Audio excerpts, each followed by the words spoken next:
자, 우리 시청자 여러분 반갑습니다. 2026년 3월 13일 금요일 저녁인데요. 아마 내일이 연세 드신 분들은 좀 헷갈릴 거고 젊은 분들은 화이트데이라 해가지고 2월 14일에 발렌타인데이가 있었고 그리고 3월 14일은 화이트데이라는 날입니다. 그거를 하루 앞둔 오늘 3월 13일은 조금 전 이 방송 시작이 9시보다 3시간 전 6시에 바로 이 영화에 대해서 혹시 보셨습니까? 네, 저도 다시 이 방송 준비하면서 이렇게 보고 왔는데요. 어땠습니까? 네, 그 관련해서 실시간으로 7만 명이 즉 전환기 뉴스에서 5만 명 그리고 이영돈 TV에서 2만 명에서 합의 7만 명이 동시 실시간으로 보고 있더라고요. 아마 많은 분들께서 보시고 저는 어떤 느낌을 받았느냐? 요 두 가지입니다. 보면서 또다시 봐도 또 봐도 역시 또 너무 분노심이라 해야 되겠습니까? 아무래도 지금 현재 대한민국이 영화가 실체를 밝히고 진실을 밝히는 데 불구하고 대한민국의 현실은 우리가 밝히고자 하는 영화 내용과 정반대로 흘러가고 있습니다.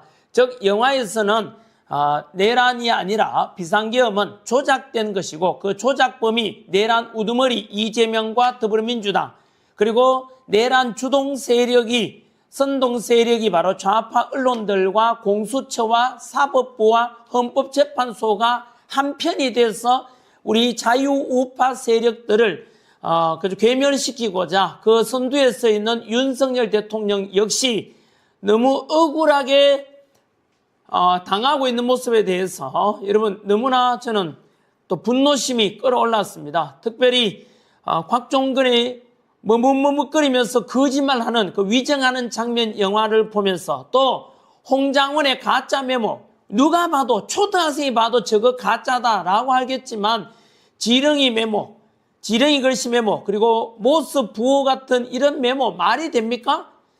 하지만 문영배 헌재 소장 권한 대행은 그것을 실체적인 진실로 인정하고는 윤석열 대통령 파면을 선고하게 되는 결정적 요인이 된 것에 대해서 세기의 재판 오류였다라는 생각이 다시 한 번 더 들었습니다.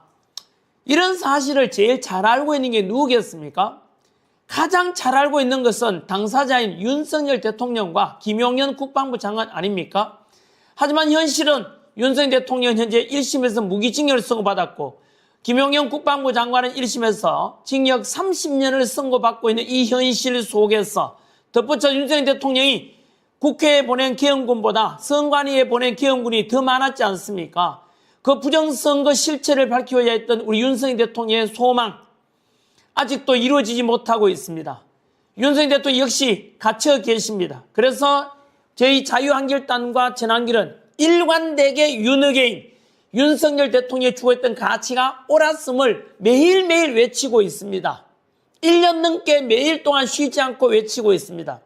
부정선거 척결을 해야 된다는 이런 연장선에서 오늘 또한 이준석에게 음모론이라 말하는 부정선거 음모론이라 말하는 이준석에 맞서서 또다시 TV 토론하자고 저는 제안하고 끝까지 싸워야 되고 부정선거 모두 다 밝혀내고 투명하고 공정한 선거를 통해서 우리 투표권이 도둑맞지 않는 이런 정말로 민주주의의 가장 근간이 되는 투표권이 올바로 행사되어야 한다는 위해서 투쟁하고 있습니다. 뿐만 아니라 역시 역대급 연출 파도선은 누구인가 라는 제목을 달았는데 오세훈 같은 이런 인간이 과연 보수우파가 맞는가? 보수우파 분열의 원흉이 이제는 한동훈에 이어서 오세훈까지 가세해서 다들 한편 아닙니까? 친한파들과 그리고 자칭 국힘 내의 중진 의원이라 하지만 알고 보니 오늘 낱낱이 다 까발릴 겁니다. 중국이 어제도 제가 보도해드렸지 않습니까? 우리나라에 중국 돈 처먹은 새끼들이 넘쳐나고 있다고요. 국회의원들 300명 중에서 과연 중국으로부터 돈 처먹지 않은 새끼가 과연 몇 명 있을까? 생각하면 너무 분노침이 치밀어 오릅니다만 오늘 뉴스를 보십시오. 특별히 영상을 한 6, 7개 준비했습니다. 바로 초한전을 썼던 번역했던 계명대학교 바로 이지용 교수님입니까? 오늘 집중적으로 제가 보여드리겠습니다. 아무튼 이런 속에서 영화가 오늘 동시 실시간으로 7만 명이 봤고 저는 딱 한 번 하고 끝나는 줄 알았는데 아까 이영돈 감독한테 물어보니까 일회성이 아니라 오늘부터 이제 계속 동영상을 올려져 있다고 합니다. 이영돈 TV와 전황 뉴스에서 영화를 아직 못 보신 분들 주변에 꼭 볼 수 있도록 많이 추천해 주시기 바랍니다. 제가 아무리 온유하게 방송하려고 해도 아까 말씀드린 대로 부정선거 해결을 척결하기 위해서 애쓰셨던 윤석열 대통령께서 감옥에 계시고 구국의 결단으로 반국가 세력 척결하고 한미동맹 지키고 자유헌정 질서를 지키고자 했던 윤석열 대통령 역시 감옥에 갇혀 계시는 걸 보면서 어찌 분노하지 않을 수가 있습니까?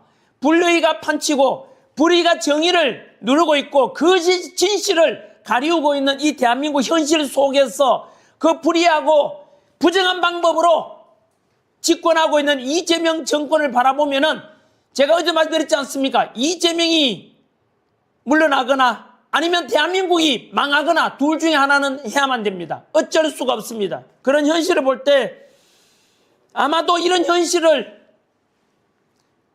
직시한다면은 저뿐만이 분노심이 느껴지겠습니까? 영화 보면서 저는 내내 채떡값 40 이상 지구 탄생 이후로 매주마다 로또에 당첨될 만큼의 그런 희귀한 확률에 바로 투표 결과가 나타나는 게 대한민국의 현실이라고 합니다. 2020년 4.15 총선, 2024년 4.10 총선, 그리고 지난해 있었던 2025년 6.3 대선까지 신의 개입이 없다면 도저히 일어날 수 없는 그런 투표 결과가 나왔는 것에 대해서 그 투표를 통해서 음모론자로 하는 자들은 전환길에 이런 목소리를 내지 마라. 덮기에 급급할 것이고 덮고 가자. 더 이상 언급하지 마라. 심지어 이렇게 전환길처럼 부정선거 척결해야 되지 않냐 하고 하면은 10년 이하의 징역에 처하겠다고 더불어민주당에서 그 입법마저도 만들려고 하다가 그것은 너무 지향이 심하니까 일단 발톱을 숨기고 뺀 상태에서 개헌에 대한 법을 통과시켰지요. 시민 여러분, 언론과 문화는 감정을 지배하는 도구입니다. 좌익은 사실보다 감정을 먼저 움직이는 전략을 사용했습니다. 드라마, 영화, 뉴스 프레임을 통해 선과 악을 단순화하고 반대 의견은 비도덕적 집단으로 묘사했습니다. 반복된 이미지와 서사는 국민의 판단 기준을 서서히 바꾸었고 어느 순간 합리적 토론 자체가 불가능한 분위기를 만들었습니다. 시민 여러분, 법과 사법은 마지막 방어선입니다. 그러나 좌익은 이 영역마저 정치화하려는 시도를 지속해왔습니다. 법 해석을 이념에 맞게 바꾸고 판결을 통해 사회적 메시지를 전달하려 했습니다.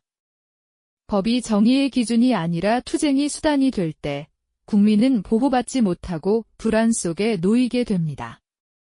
체제의 균형이 무너지는 순간입니다. 시민 여러분, 이 전쟁의 무서운 점은 총성이 없다는 것입니다. 그래서 많은 국민이 아직도 전쟁이 아니라고 생각합니다. 그러나 이미 제도, 교육, 언론, 행정이 동시에 흔들리고 있다면 그것은 명백한 체제 전쟁입니다. 지금은 마지막 톨게이트 구간입니다. 여기서 멈추지 못하면 되돌아갈 수 없는 지점으로 넘어가게 됩니다. 시민 여러분, 누구도 대신 싸워주지 않습니다. 정치인, 언론, 전문가가 모든 것을 해결해 줄 것이라는 기대는 위험합니다. 체제는 국민이 지킬 때만 유지됩니다. 침묵은 중립이 아니라 동조가 되고 무관심은 방어선을 허무는 결과를 낳습니다. 깨어있는 시민만이 제도를 감시하고 권력을 견제하며 자유를 지켜낼 수 있습니다. 시민 여러분, 경각심은 공포가 아니라 책임에서 나옵니다. 지금 필요한 것은 증오가 아니라 사실을 직시하는 용기입니다. 좌익이 30년을 준비했다면 시민도 지금부터 준비해야 합니다. 정보의 출처를 따지고 프레임을 의심하며 스스로 생각하는 힘을 회복해야 합니다. 이것이 체제전쟁에서 가장 강력한 무기입니다. 시민 여러분, 아직 늦지 않았습니다. 체제는 무너질 때보다 지켜낼 때 더 많은 노력이 필요합니다. 오늘 우리가 무엇을 보고, 무엇에 분노하며, 무엇을 선택하느냐가 다음 세대의 자유를 결정합니다. 이 싸움은 특정 진영의 문제가 아니라 대한민국의 미래를 지키는 문제입니다. 지금 깨어나지 않으면 내일은 선택권조차 사라질 수 있습니다.